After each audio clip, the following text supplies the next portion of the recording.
Orígenes. ¿Qué significa la palabra cábala? Se deriva de la raíz cabal, que quiere decir recibir. Este vocablo implica que se trata de un tipo de sabiduría que es recibida. Abraham Abufalia, Sefer Yaqueses 31a, Besot Lo Yehuda 15. La Mishnah declara: Moshe quiquel la Torá en el Sinaí y la transmitió a Yeshua.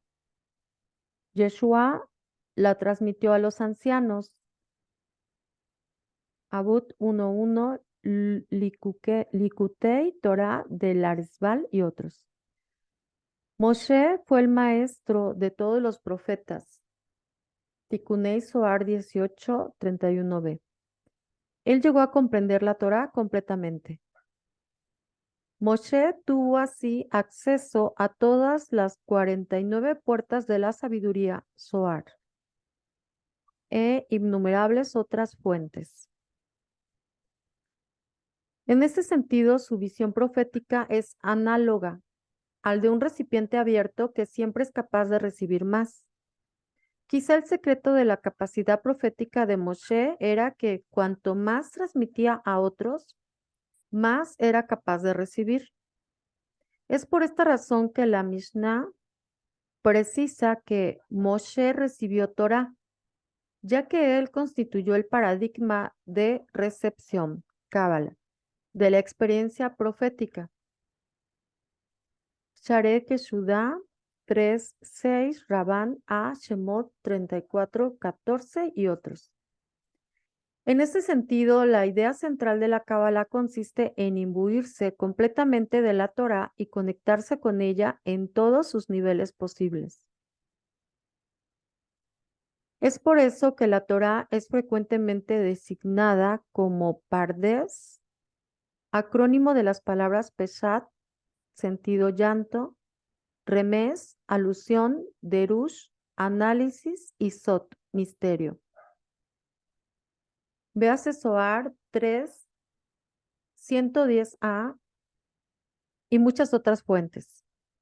Cuando se agrega el quinto nivel de comprensión de la Torá, Rashin Setimin, misterios ocultos, los niveles de interpretación se corresponden con los 5 niveles del alma y los 5 universos. Degel Mahané Efraim Hatzinu 77c, citado en Sefer Baal Shem Tov, Yitro 9. Sin la Cábala, una persona podría comprender la Torá en varios niveles. Sin embargo, la única forma de captar todos los matices de la Torá es por medio de la sabiduría profética que está contenida en la Cábala. Derek Hashem 3.3.1-2. Ahora podemos comprender qué fue lo que Moshe transmitió a Yeshua, y así sucesivamente. En Bemidbar 27:20, la Torá relata que Dios dijo a Moshe que impusiera su espíritu sobre Yeshua. Esto quiere decir que Moshe debía imbuir a Yeshua con su propio espíritu de profecía. Según un antiguo Midrash, esto incluía los métodos y las disciplinas necesarias para adquirir el nivel profético. Por consiguiente, lo que Moshe transmitió a Yeshua fueron las fórmulas para acceder al estado profético. Estas fórmulas constituyen la tradición cabalística. A lo largo del periodo de los profetas, la cábala fue preservada por los profetas principales y transmitidas a sus discípulos electos. Siempre es necesario un maestro que sirva de guía. Durante esa época, el santuario y más tarde el primer templo sirvió como punto focal de todas las experiencias proféticas. La cámara situada en la parte más interna tanto del santuario Mishkan en el desierto como del templo Bet Amisdak era el Kodesh HaKodashim, el lugar santísimo, en medio del cual estaba colocada el arca de la alianza y los querubines. La estructura total del arca y los querubines es descrita en detalle en Shemot 25:10-22 y 37:1-9. Fueron construidos bajo la supervisión de Moshe después de que descendió del monte Sinaí. Dios dijo a Moshe: yo me comunicaré contigo y te hablaré por encima de la cubierta del arca, de en medio de los querubines que están en el arca del testimonio. Shemot 25:22.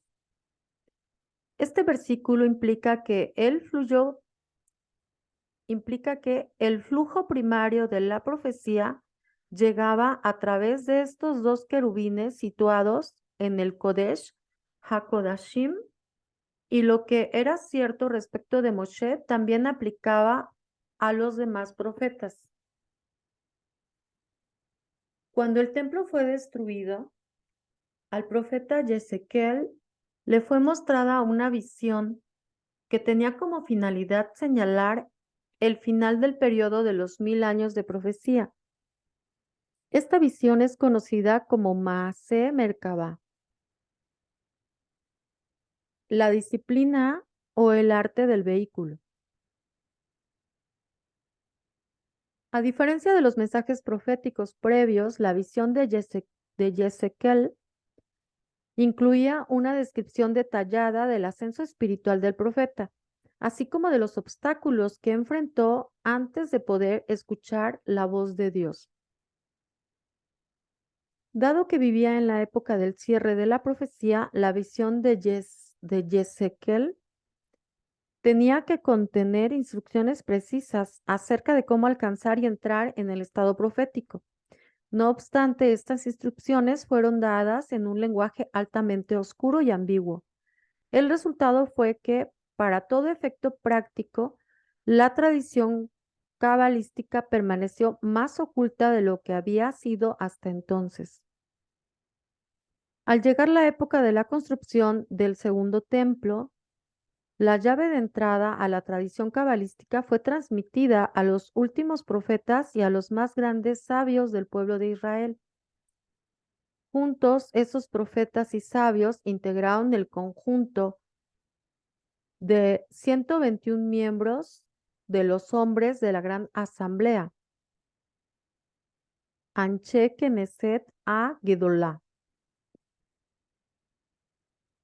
Fueron estos sabios quienes formularon el texto de la Mishnah citada en el Tratado de Hagiga, que dice: el conocimiento de Maaseh Merkabah solo puede ser enseñado a discípulos individuales, uno por uno, y estos deben ser sabios y comprender a partir de su propio conocimiento, restringiendo sus prácticas místicas a un reducido número de maestros de Kabbalah. Estos sabios se aseguraron de continuar la transmisión de la tradición cabalística.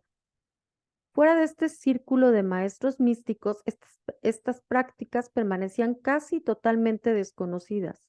Esta fue la norma que siguió hasta justo después de la destrucción del templo, del segundo templo en el año 70. Ha de ser hace. Fue solo entonces que las cosas comenzaron a cambiar. Era de Cristo, yo creo que era de Cristo. Fue solo entonces que las cosas empezaron a cambiar. Analizando en retrospectiva ese periodo histórico, podemos observar que incluso después de que el segundo templo fue destruido, el Imperio Romano continuó permitiendo que un remanente de judíos siguiera habitando en la tierra de Israel. No obstante, como consecuencia de la rebelión de Bar Kokhba contra los romanos en los años 132, 135 era cristiana, la situación se deterioró drásticamente. En esa época, los romanos adoptaron el propósito de extirpar los últimos restos de Torá del pueblo de Israel. Las persecuciones del emperador Adriano contra los judíos llegaron a tal intensidad que todos los maestros de Torá fueron condenados a muerte. Esta fue la época de los 10 mártires, entre quienes se contaba a los transmisores finales de la tradición cabalística. Como resultado de estas persecuciones, la tradición oral de Torá, desde su revelación y en especial la tradición de la Kabbalah, corrió el riesgo de ser olvidada. Fue en esa época que Rabí Akiva recibió la tradición por parte de sus maestros. Él fue considerado el más grande sabio de su generación, maestro tanto de la Torá revelada como de la esotérica. Rabí Akiva fue uno de los receptores de la tradición mística de la Merkabá. Muchas fuentes atribuyen a Rabí Akiva la autoría del Sefer Yetzirah, libro de la formación, uno de los textos cabalísticos más antiguos y esotéricos. Fue Rabí Akiva quien transmitió estas enseñanzas místicas en un formato preciso y definido. En esa época, Rabí Nehunia ben Akaná y su discípulo Rabí Ismael ben Elisha, quien era el Cohen Gadol, pusieron por escrito el Sefer Abair, libro de la iluminación o resplandor, así como Pirkei Ejalot Rabatai, el gran libro de los aposentos celestiales. Estos dos sabios escribieron las tradiciones que habían recibido con la finalidad de preservarlas del olvido. El conocimiento contenido en el Zohar, que fue uno de los principales pilares de la Cábala, fue enseñado por Rabbi Shimon Bar Yochai alrededor del año 135 era cristiana. Rabbi Shimon también vivió durante esa época turbulenta en la que los romanos perseguían y asesinaban a todos los grandes maestros, quienes eran los únicos transmisores de las tradiciones reveladas y ocultas. Durante los 13 años que Rabbi Shimon permaneció escondido en una cueva con sus discípulos, se dedicó a enseñar lo que había transmitido de sus maestros. Fue también durante ese periodo que recibió inspiración divina, Ruach HaKodesh, y se hizo digno de recibir la revelación del profeta Eliyahu. Una tradición oral antigua estipulaba que si la Torá oral corría el riesgo de ser olvidada, era permitido ponerla por escrito. Por consiguiente, todos los maestros establecieron el precedente de comenzar a escribir ciertas partes de la tradición oral. A pesar de eso, todos esos textos no recibieron su forma final hasta varias generaciones después. Los textos mencionados, Sefer Yetzirah, Sefer Abair y Pirkei Jalot Rabatai y el Zohar, son como las diversas partes de la Torá revelada. Contenían las enseñanzas básicas que habían sido transmitidas de Moshe a los profetas y a los sabios. El tiempo había llegado para poner todo eso por escrito. Ahora bien, todos esos textos son tan impenetrables que uno podría preguntarse qué se ganó con ello. Lo mismo que la Torá en su época. El conocimiento puesto por escrito siguió siendo impenetrable. Las claves de su comprensión seguían siendo orales. Solo se había puesto por escrito lo mínimo para asegurarse de que solo el individuo ya familiarizado con la tradición pudiera comprenderlo. Este conjunto variado de textos que abarcan desde la comprensión práctica de los preceptos hasta la experiencia sublime de la profecía siguió siendo un libro sellado. A pesar de todo, la tradición de la Kabbalah había sido preservada. Hemos mencionado ya que uno de los pilares de la Cábala era el Zohar. Fue sobre la base del Zohar que dos de los más grandes cabalistas de la época moderna elaboraron sus sistemas, Rabí Moshe Cordovero, conocido como el Ramá, y Rabí Isaac Luria, conocido como el Arizal. El lenguaje del Zohar es opaco. Con mucha frecuencia, el Arizal solía tomar un pasaje del Zohar y meditar largamente sobre él, quizá repitiendo una y otra vez como un mantra, hasta que su significado profundo le era revelado. Sar Ruach HaKodesh. La primordial relación que hay entre los escritos del Arizal y el Zohar reside en el hecho de que sin las enseñanzas del Arizal, el Zohar no tiene sentido en absoluto.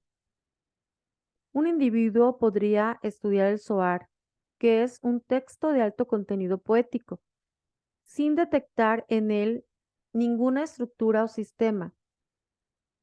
Pero una vez conociendo los escritos del Arizal, todo el Zohar se vuelve un libro abierto. Un ejemplo de este fenómeno son las cualidades de los metales. Un individuo podría estudiar los metales y darse cuenta de que la plata es blanca, el oro amarillo y etcétera. A pesar de todo, no podrá comprender las razones de estos fenómenos a menos que estudie las teorías científicas sobre los átomos y los objetos físicos. Las enseñanzas del Arizal podrían ser consideradas como la teoría atómica del Zohar. Con ellas, toda la información comienza a tener sentido. A partir de ahí, el ser humano puede profundizar cada vez más hasta donde su mente pueda alcanzar y siempre descubrirá nuevos tesoros. Hesp Hayim 19. Esto aplica al estudio de todos los libros del Arizal. Un punto primordial que a veces es pasado por alto es que la Kabbalah no puede mantenerse por sí sola, sin la totalidad de la Torah revelada, ya que forma parte integrante de toda la Torah. No hay una sola obra de la Kabbalah que no contenga citas de la Torah, el Talmud y el Midrash, y por ello se requiere un conocimiento general. Hay tres tipos de Kabbalah: la teórica, la meditativa y la práctica. La teórica esencialmente proporciona una descripción de la dimensión espiritual. La meditativa enseña la forma de acceder a esta dimensión interna. La teórica proporciona ese tipo de parámetros en qué dimensión espiritual uno se halla, si del lado positivo o negativo, etc. El tercer tipo de Kabbalah es el práctico o mágico. En este caso casi no hay libros publicados excepto Raziel Amalach, el cual está dividido en tres secciones. Sin embargo, al primer impresor de esta obra se le cayó el manuscrito y lo imprimió con los folios en desorden. El que se ocupó de la impresión no encontró errores en ella porque no se suponía que debía entender el texto. Uno de los principios más importantes del judaísmo es la convicción en la unidad absoluta del Creador en todos los aspectos posibles. Concebimos al Creador como una unidad simple, simultáneamente uno y simple en forma absoluta. En él no hay ningún aspecto de estructura, forma o pluralidad. No obstante, esto plantea una interrogante fundamental. ¿De qué modo el Creador, que es simple en forma absoluta, actúa con los diversos aspectos y partes que forman su creación? ¿De qué manera lo uno puede interactuar con lo múltiple? Pero también mientras reflexionamos sobre esta interrogante, incluso antes de responderla, surge otra pregunta que nos deja perplejos. Según los cabalistas, la esencia simple del Creador es tan poderosa que forzosamente debe permanecer oculta para que la creación pueda existir. Pero por otro lado, si Él se retirase completamente, la creación dejaría de existir. Tenemos así una paradójica situación en la que la existencia misma de cualquier otro ser que no sea Dios se vuelve sumamente tenue y frágil. Esto implica que, en realidad, la pregunta esencial ya no es ¿cómo puede el uno interactuar con lo múltiple? Sino ¿cómo puede lo múltiple existir? Los cabalistas responden a esta y a la anterior pregunta explicando que el Ser Supremo creó una dimensión espiritual. Esta dimensión está formada por el concepto básico necesario para crear el universo y mantenerlo. Es básicamente a través de esta dimensión espiritual que el Creador interactúa con el universo. Constituye un puente entre Dios y la creación que actúa como mecanismo atenuante, impidiendo así que la creación sea avasallada por la intensidad de la esencia de Dios, al mismo tiempo que le permite estar imbuido en ella. Según la mayoría de los cabalistas, la existencia de esta dimensión espiritual nos permite hablar de la relación multifacética que Dios tiene con el universo sin contradecir el principio básico de su unicidad y su simplicidad. La razón de esto es que, según la Cábala, cualquier acción o estado del ser que podamos atribuir al Creador se refiere en realidad a una entidad espiritual que Él creó con el fin de interactuar con el universo, no a Él mismo. Por ello, si no se tiene algún conocimiento básico de cómo esta realidad está estructurada, en otras palabras, conocimiento de cábala teórica, el ser humano realmente no puede saber de qué modo Dios interactúa con nosotros. Además, el conocimiento de esta dimensión espiritual nos proporciona las claves para comprender toda la tradición profética, comenzando con la Torah misma y culminando con las ideas cabalísticas más abstractas. Así pues, si deseamos formarnos una idea de la dimensión espiritual, podríamos describirla como una computadora espiritual infinitamente inmensa. Esta computadora está programada para cumplir el propósito divino último de prodigar benevolencia a su creación. La principal diferencia entre la dimensión espiritual y una computadora reside en el hecho de que los elementos constitutivos de aquella están formados por seres espirituales, inteligentes y sensibles, ya que el principal objetivo de la cábala consiste en resolver la paradoja inherente a la forma en que Dios se relaciona con la creación. Casi exclusivamente trata acerca de la estructura y la dinámica de esta dimensión espiritual. Dios y el hombre. El pilar fundamental del judaísmo es la convicción de que la vida tiene un propósito. Por supuesto, esto también es cierto de las principales religiones del mundo, pero en el caso del judaísmo es el eje central. En caso de que podamos afirmar que el judaísmo tiene una enseñanza central, sería que la existencia humana posee un propósito. El universo entero fue creado por alguna razón y de algún modo el ser humano participa en eso. Zohar Yadá 70d. Sin embargo, afirmar meramente que el universo existe para un propósito no es suficiente. El judaísmo va un paso más allá y asevera que tanto el ser humano como el universo tienen un propósito porque fueron creados por un ser capaz de tener un propósito. A este ser lo llamamos Dios.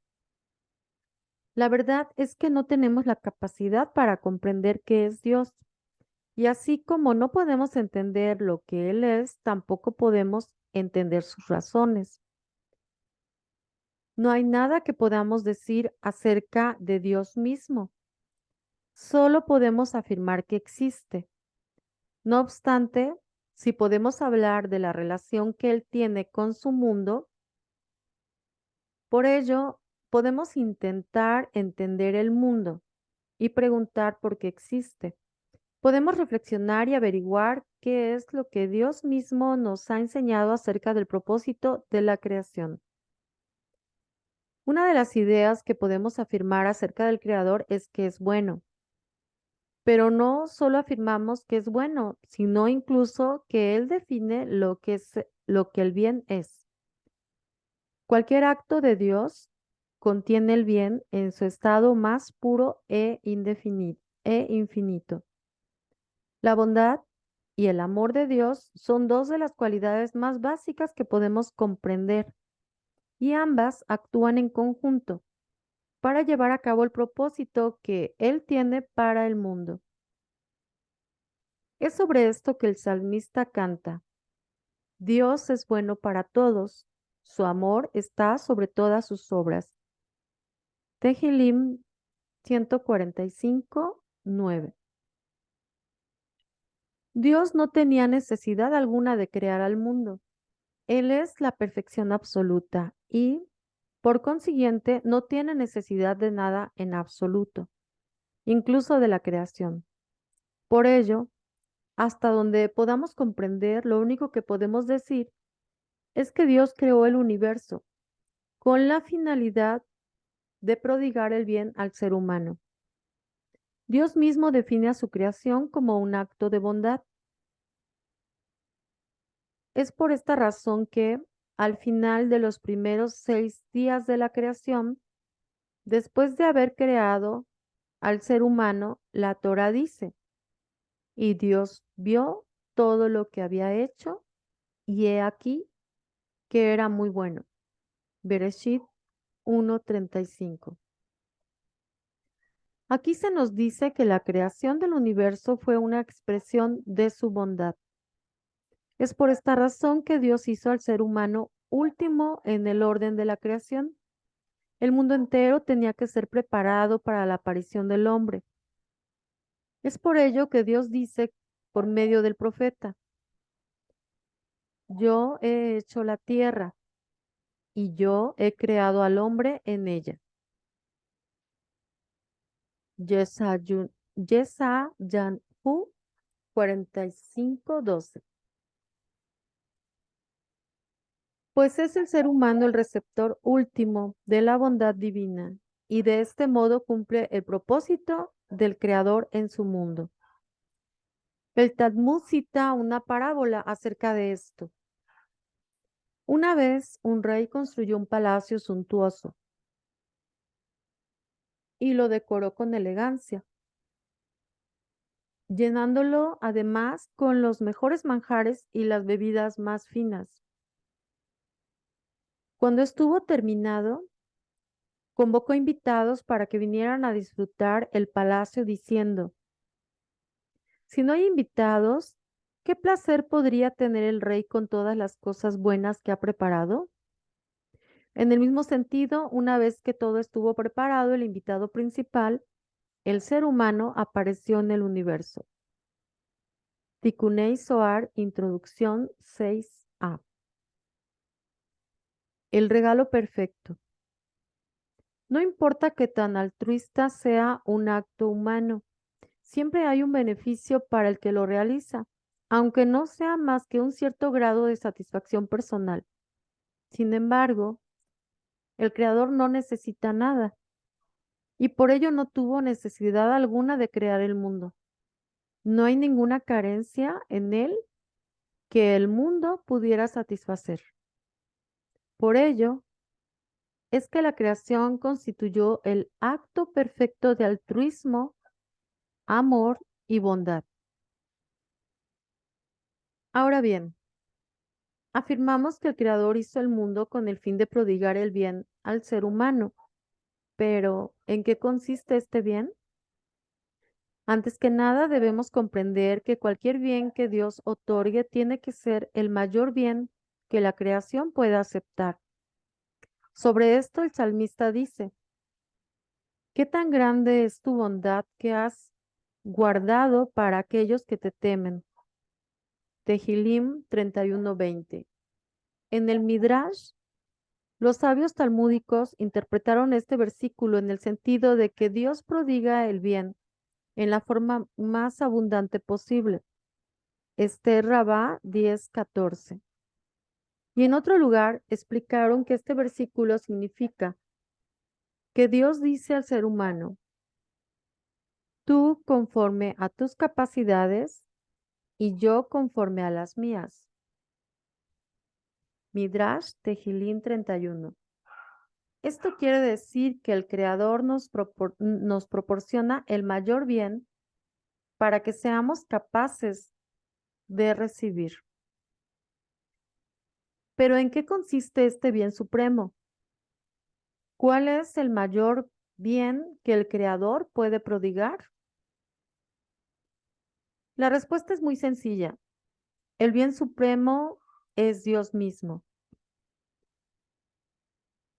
El mayor bien que Él puede proporcionar a los demás es Él mismo. No existe un bien más grande que experimentar un cierto grado de unión con el Creador mismo. Es por esto que el salmista afirma, no tengo más bien que tú. Tehilim 16:2. El bien supremo consiste en apegarse al Creador y es precisamente este bien el que Él tuvo la intención de otorgar al mundo. Dios creó un mundo donde sus criaturas pudieran, en cierta medida, participar en su esencia y experimentarlo. Los maestros de la Cábala enseñan que este es el concepto básico que expresa el nombre más sagrado del Creador, el tetragrama. Yud-Hei, Bat-Hei, Sha'are Ora 5. El tetragrama está compuesto por 4 letras Yud, He, Bat, He. Estas 4 letras poseen un significado muy especial. El tetragrama está relacionado con los tiempos pasado, presente y futuro del verbo hebreo ser. En hebreo, fue es haya, es jove y será es yille. Por ello, cuando se lee el tetragrama, se debe tener en mente que el creador fue, es y será. Simultáneamente, Orak Hajim 5.1 Soar 3 257b es Hajim 1.1 Shar Ajihud Bea Emuná 7.82a. Esto indica que el creador es trascendente en términos absolutos y que está más allá de la dimensión del tiempo. El creador existe en una dimensión donde el tiempo no existe, pero al mismo tiempo el tetragrama también significa que el creador es Mejavé, es decir, que él es aquel que hace que todo exista. Es en este sentido que el tetragrama expresa la relación casual que él tiene con su creación. Dios constituye la fuente de todo aquello que existe y su esencia permea toda la creación. Tikunei Soar 5791a. Podemos comprender este concepto tomando como base una antigua enseñanza cabalística que afirma que las 4 letras del nombre inefable representan el misterio de la caridad. Baal Shem Tov, Sefer al-Likutim del Arizal. Según esta enseñanza, la primera letra Yud puede ser comparada con una moneda. La letra Yud es pequeña y simple, al igual que una moneda. La segunda letra G representa la mano que da la moneda. Cada letra del alfabeto hebreo también representa un número. Ya que la letra G es la quinta letra, tiene un valor numérico de 5. El valor numérico de 5 alude a los 5 dedos de la mano. La tercera letra, Bat, que tiene forma alargada de un brazo, alude al acto de extender el brazo y dar algo. Además, en hebreo, la palabra Bat significa gancho, y por ello este término connota la idea de vínculo. Y por último, la cuarta letra G, final, representa la mano del receptor de la caridad, el que recibe la moneda. Esta es la esencia de la caridad en el nivel del mundano, pero el concepto de caridad también puede ser entendido en un nivel divino. En este sentido, las 4 letras del tetragramatón aluden a las 4 dimensiones existenciales, universos primordiales. La letra Yud se corresponde con Atzilut, el universo de la esencia divina. La letra G inicial se corresponde con la dimensión de Beria, que es la dimensión del trono Kiseh. La Bat se corresponde con Yetzirah, la dimensión de los ángeles, y la G final se corresponde con Asia, que es el mundo físico junto con su aspecto espiritual. Zohar 3:92a y otras fuentes como Pardes Romonim. El mayor bien que el Creador prodiga es la existencia misma.